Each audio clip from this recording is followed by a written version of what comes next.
कम खा के और ज़्यादा एक्सरसाइज करके जो वेट लॉस करने का जो इरा है वो ख़त्म हो चुका है। और अगर आप भी यही कर रहे हैं तो आप गलत कर रहे हैं। आज के वीडियो में ये गलतफहमी आपकी दूर होगी कि कम खा के और ज़्यादा एक्सरसाइज करके वेट लूज हो सकता है, और अगर ये सही नहीं है तो क्या सही है। सालों से वेट लॉस को एक सिंपल इक्वेशन में समझाया गया। कैलोरीज कम करो, कम खाओ, कैलोरीज बाहर ज़्यादा करो, ज़्यादा एक्सरसाइज करो, वेट लूज हो जाएगा। और ये कहीं हद तक सही भी है, क्योंकि शुरुआत में यही काम करता है। लेकिन ये थ्योरी अब मॉडर्न ओबेसिटी साइंस ने डिसअप्रूव कर दी है। उसके बारे में भी बात करेंगे, कौन सी स्टडीज़ हुई हैं। और ये देखिए कि ये थ्योरी शुरुआत तो कराती है कि हाँ वेट लॉस शुरू हो जाता है, लेकिन ये एक्सप्लेन नहीं करती कि वेट लॉस रुक क्यों जाता है, हमें भूख क्यों ज़्यादा लगती है, और रुकने के बाद जब हम बंद करते हैं तो वो बढ़ क्यों जाता है। बहुत इंटरेस्टिंग रिसर्च है। एक टीवी सीरियल था बिगेस्ट लूज़र कॉन्टेस्ट। तो साइंटिस्ट ने उस लूज़र के कॉन्टेस्ट को फॉलो अप किया। उन्होंने वेट लूज़ किया था कम खा के और एक्सरसाइज ज़्यादा करके। तो 6 साल बाद ये देखा गया कि 55% से ज़्यादा लोगों का वेट बढ़ गया था। और इतना ही नहीं, उनका बीएमआर भी कम हो गया था और वो वापस नहीं आया। बीएमआर क्या होता है? आप जितनी कैलोरीज रेस्टिंग फेज में बर्न करते हो, सोते टाइम, रेस्ट करते टाइम, वो बीएमआर होता है, आपका बेसल मेटाबॉलिक रेट। और आप देखिए, दो लोग हैं, किसी का बीएमआर ज़्यादा है, किसी का कम है। तो जिसका ज़्यादा है वो ज़्यादा कैलोरीज बर्न करेगा, वो जल्दी वेट लूज करेगा। जिसका कम है वो कम कैलोरीज बर्न करेगा। और इन्होंने देखा कि जिनका बीएमआर कम हो गया था वो बढ़ा नहीं आफ्टर 6 ईयर्स। जब आप कम खाना खाते हैं तो आपकी बॉडी एडाप्टेशन मोड में चली जाती है, उसको आदत पड़ जाती है उतने ही खाने में हर काम करने की, फ्यूल एफिशिएंट हो जाती है। फॉर एग्जाम्पल, जब आप मोबाइल ख़रीदते हैं, आपकी बैटरी ख़त्म होने लगती है तो क्या करती है, वो एनर्जी सेवर मोड में चली जाती है। तब ब्राइटनेस कम हो जाती है और आपकी ऐप्स सारी काम नहीं करती हैं, राइट। सिमिलरली हमारी बॉडी भी ऐसी हो जाती है।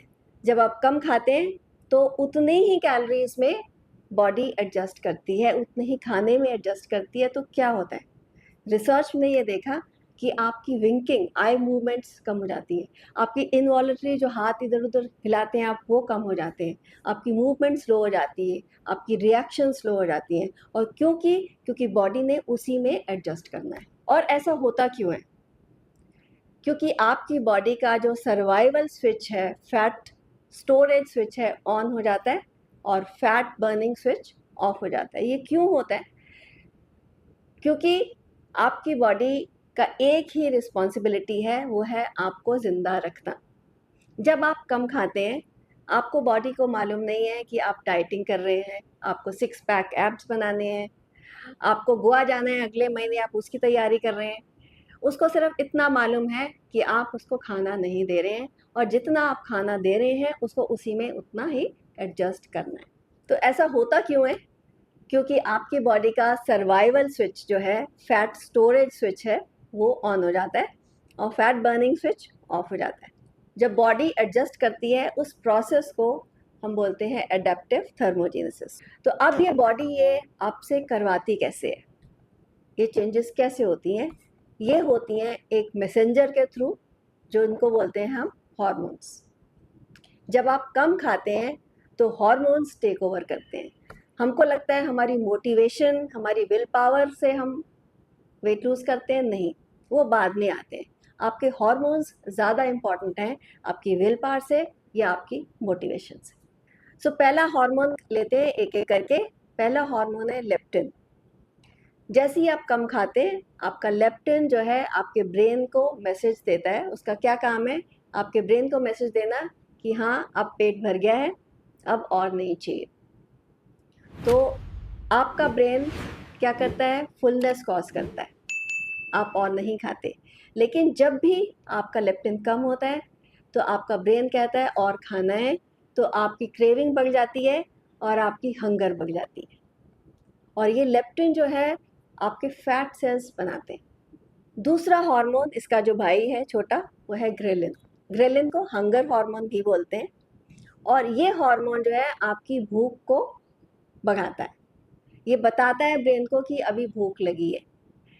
तो जब आप कम खाते हैं, ग्रेलिन रिलीज होता है और आपकी भूख बढ़ जाती है। सिर्फ भूख ही नहीं बढ़ती, आपकी क्रेविंग भी बढ़ जाती है। और एक बहुत इंपॉर्टेंट चीज़, आप अपने पोर्शन साइज पे कंट्रोल नहीं कर सकते, आप एक की जगह 2 लेंगे। और चौथी चीज़ ये कि आप बार बार लेंगे और आपके ऊपर कंट्रोल, आप जो चॉइसेस हैं, जो फूड चॉइसेस हैं, उस पर भी आप कंट्रोल नहीं कर पाते।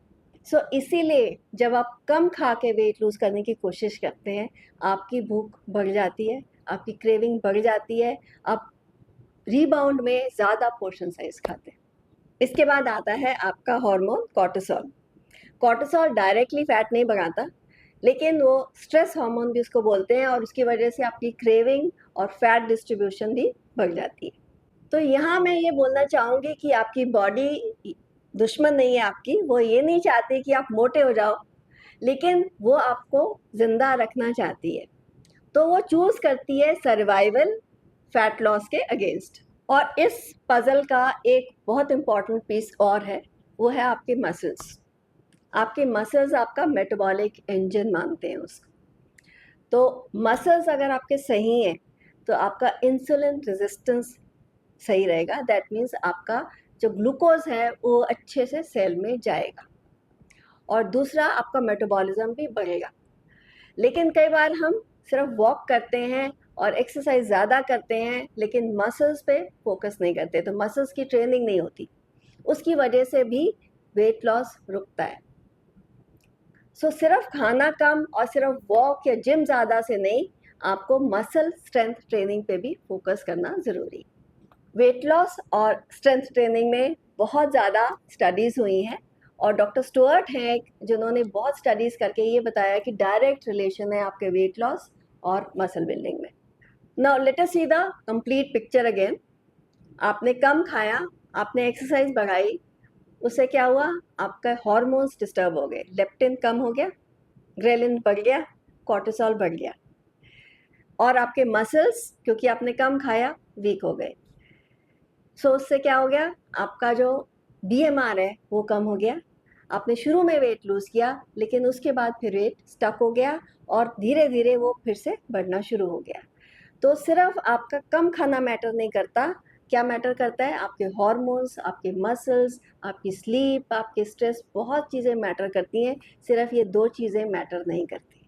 अगर इससे काम नहीं चलेगा तो फिर क्या करना चाहिए? तो आज मैं 3 चीज़ें बताऊंगी जो आपको नहीं करनी, और 3 चीज़ें बताऊंगी जो आप शुरू करेंगे आज ही से, जिससे कि आपका वेट लॉस प्रोसेस स्टार्ट हो सकता है सही से। तो कौन सी 3 चीज़ें आपने नहीं करनी? आपने क्रैश डाइटिंग बिल्कुल नहीं करनी। दूसरा, आपने 6-6 घंटे जिम्स में नहीं बिताने। आपने अपनी बॉडी को पनिश नहीं करना। आज मैंने एक जलेबी ज़्यादा खा ली तो मैं 2 घंटे ज़्यादा वॉक करूँगा, ये सोच नहीं चलेगी। और तीसरी चीज़, आपने अपने आप को ब्लेम नहीं करना। ये आपकी गलती नहीं है कि आपने कम खा के वेट लूज़ नहीं किया, आपने हज़ारों डाइट्स फॉलो कर ली, this is not your fault. तो करना क्या है, आइए देखते हैं कौन सी 3 चीज़ें जो आज ही से आप शुरू करेंगे, मंडे से नहीं। सबसे पहले आपने प्रोटीन्स को प्रायोरिटाइज करना है। आपको दिन भर में प्रोटीन लेना है, और हर मील में आपको प्रोटीन होना चाहिए, और हर मील की शुरुआत आपकी प्रोटीन से होनी चाहिए। दूसरी चीज़, आपको स्ट्रेंथ ट्रेनिंग ऐड करनी है वॉकिंग के अलावा, हफ्ते में 3 से 4 बार। ये तीसरी चीज़ जो सबसे ज़्यादा लोग इग्नोर करते हैं वो है स्लीप और स्ट्रेस।